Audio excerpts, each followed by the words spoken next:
All right, here we are on English Otherwise. And so, good morning, mushrooms, ladies and gentlemen, boys and girls, brothers, sisters, mothers, misters, and all my cousins. It's time to plug in and break down the news. Welcome back to English Otherwise. My name is Mr. James, and as you know, this is the morning show in which we break down the news. I get up, get myself a cup of coffee, and then I highlight the headlines and I slowly pick them apart for you so that way you can expand your very visual vocabulary and hopefully improve your understanding of this crazy world in which we live. Let's jump in and get this train chugging. It's almost like he's looking up to me, and he should look up to me because I'm a better person. Here we go, off into the headlines. A lot of very common stuff here that you may or may not know. This is about shape and size, something that is big and bad and scary. It's intimidating, looming over you, and they're scaring you, they're frightening you. Well, the unemployment data in this case is what's frightening everybody, because it's another indicator of the poor shape of the economy. Oh, did he just say shape? Dear Lord, I think he did. Always with a superlative, we've got the worst economic shape.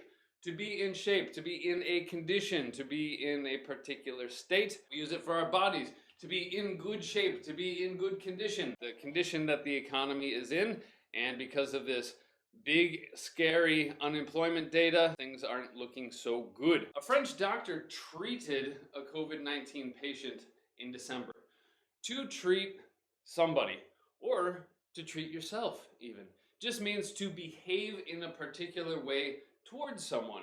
And so we often use it with doctors because they behave in a particular way towards their patients in a way that is intended to fix them, cure them, heal them, mend them, repair them. Wuhan Institute of Virology, questions about them have sparked a war of words, sparked an argument, sparked a debate. A spark. Oh, that's a flame. Ah, there's the sparks. Precursors, the things that then start a fire. Now, you could spark all sorts of things. However, fire is often associated with anger and unrest. And so to spark a rebellion, to spark an argument, it doesn't have to be negative, because something could just spark a discussion, spark a conversation, spark some feelings, spark a relationship.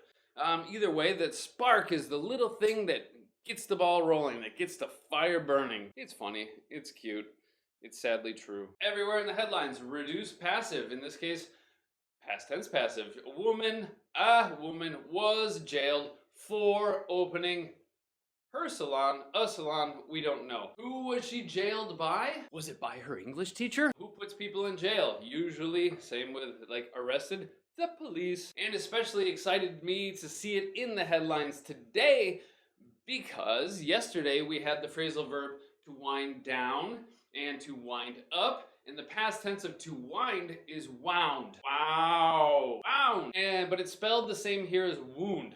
And a wound is an injury. And so, yes, they are homographs, written the same, but not homophones. They don't sound the same. It's like if you get a little paper cut on your finger, you wouldn't call that a wound. A wound is usually something bigger and more serious. It can also work as a verb, to wound somebody.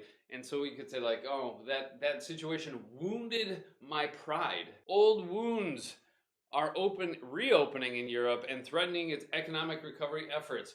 And so they're talking about disagreements, conflicts, and tensions between different countries within Europe. Although we have lived in a time of peace and cooperation, there are some old wounds. Some people still have some negative feelings. Oh, and another nice phrase for wounds is to rub salt in someone's wound. And like, yes, if they have a cut on their arm, and as you probably know, if you put salt inside a cut underneath your skin, it hurts. It stings pretty bad. And so if you are already feeling bad about something, and then somebody does something to make you feel even worse, we say, oh yeah, why don't you rub some salt in it? Now, cruise passengers have gone home. Good for them. They were stuck on these miserable boats for a long time. But the crews that looked after them are still stuck at sea.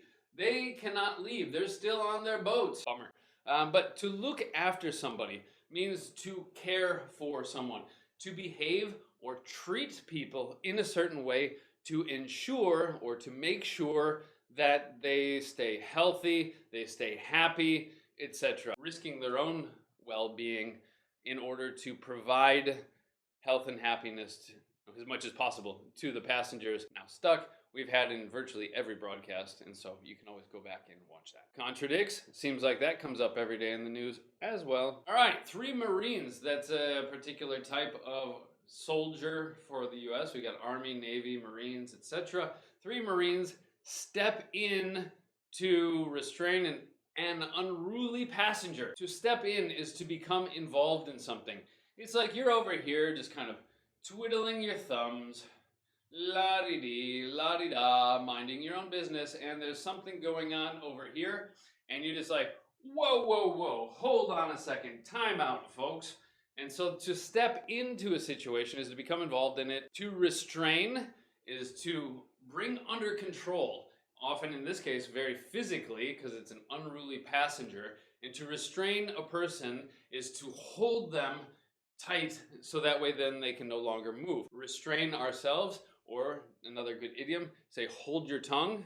An unruly passenger. As usual, I might be making up etymology here, but in life there are rules, and if you follow them, you are a good person. However, if you break the rules and you're doing something crazy, maybe like running around on an airplane or starting fights, being verbally abusive, etc., then you are unruly. Over the line. You're out of control, and probably in a physical sort of way as well. This person probably drunk and or intoxicated and causing a problem on the flight didn't think about it, didn't take into account that there might be a bunch of soldiers on the plane and the kind of people that you don't want to mess with, because the Marines are some of the most hardcore of the soldiers out there. And we had a security guard that was shot, a park ranger that was pushed into a lake, a store clerk that had a customer wipe his nose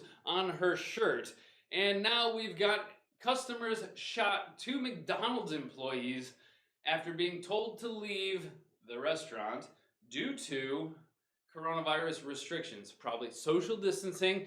Let's not crowd in there and stand next to each other and cough on each other. And so they're like, could you please just wait outside, space, social distance, etc. It's a beautiful little matryoshka of linguistic goodness grammar. After being told to leave. Now, we've got some reported speech here. Employees told them to leave. Of course, we need some form of be, and after preposition, we need a gerund, ing. Then the third form of the verb, and when we're using reported speech, then we'll use an infinitive here. Yeah, because we're reporting an imperative. The employee said, sir, please leave. She told them to leave. Being told to leave by the employees, then the customers shot them. It's amazing how these things tie together. That leaves me absolutely in disbelief.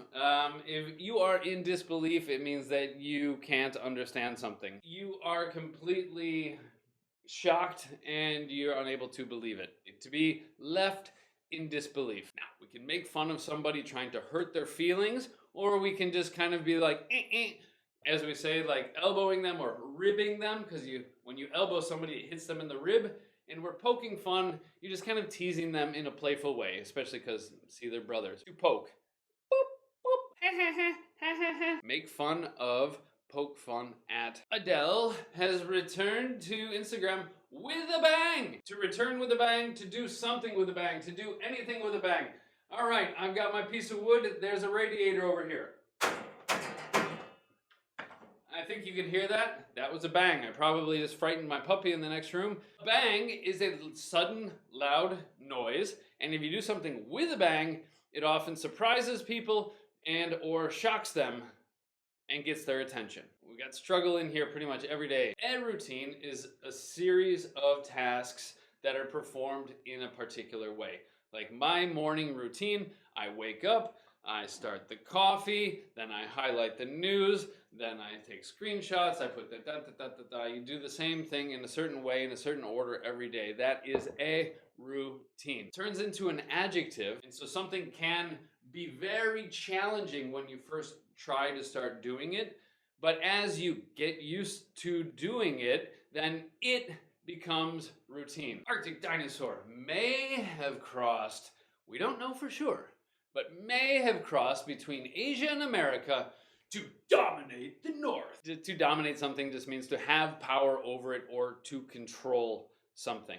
Then to make that into an adjective, that would be dominant, which is the biggest or leading or controlling factor. Wonderful adverb for those of you out there. Predominantly just means mostly or mainly. And so while it does say grammar and vocabulary through the headlines here, I understand that what we do here is predominantly vocabulary, not grammar in itself. However, we have things like lexical grammar, struggling with grammar related to particular words like dependent prepositions. But yes, what we do is predominantly vocabulary. Epic, nowadays, in the modern fashion, is not referring to very long poems or things with a lot of action. It just means awesome. Just like the word awesome has actually lost its true meaning. A lot of people don't know it, but SCUBA is actually an acronym. It stands for self-contained underwater breathing apparatus. Like you see baboons, they're going through each other's hair, picking out lice and then eating it for lunch. Brushing your dog. As you can see, I've not really been grooming myself per se. Excuses. Can always find them. And especially to clean it and make its appearance look nicer. Swallowed by nature. And so if you look at the picture, nature went, thank you very much. Village has been swallowed. Present perfect passive. Reduced by nature. The process of taking food or liquids from your mouth down through your throat or trachea into your stomach to swallow. Related to that, you have to bite. And then to chew. And then to swallow.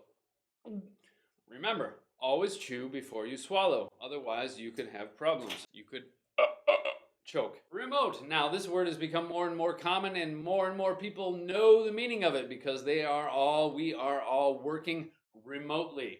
And it means from far away, isolated. Far away and isolated from the madness. Safe from the zombies too. Or something is a bright spot for something else. It just means something positive in a lot of darkness. Yeah, because dark is negative, bright is positive. And last but not least, one of my favorite phrasal verbs, how your passwords can end up for sale on the dark web. On sale. On sale means at a reduced price, a discount, 30% off, buy now. That's on sale. For sale just means it is being sold, or to arrive at a position or situation or condition that was unexpected. And it's usually followed by a gerund. I thought the food looked disgusting, but it ended up tasting amazing. The idea of eating insects. Ooh, who wants to eat bugs? Gross. Actually, you know what? With some sauce, it ended up being quite delicious. We thought it was going to be a small, boring dinner party, but it ended up being a huge party and turned out to be one of the best nights we've ever had. All right, ladies and gentlemen, boys and girls, thank you very much. Nihan Zdenyek, friend of Ernie, and the newbie, Amso243, thanks for participating. Love to see you in here. Love taking your questions. This has been Breaking Down the News for Thursday, the 7th of May. Hope you have a great day. See you at 8 a.m. tomorrow. Getting on the Twitter today. Tweet. Let me know. Talk to you later. Love you. Bye.